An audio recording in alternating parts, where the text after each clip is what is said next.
బంధమంటూ ఎరుగని బాటసారికి అనుబంధమై వచ్చింది ఒక దేవత.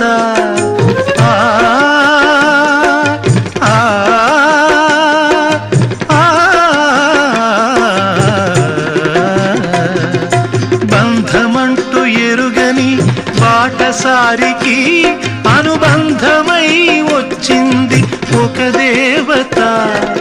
ఇంత చోటులోనే అంత మనసు ఉంచి, ఇంత చోటులోనే అంత మనసు ఉంచి నా సొంతమే అయ్యింది ప్రియురాలిగా.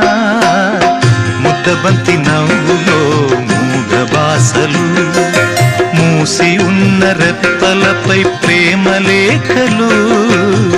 ముద్దబంతి నవ్వులో మూగ బాసలు.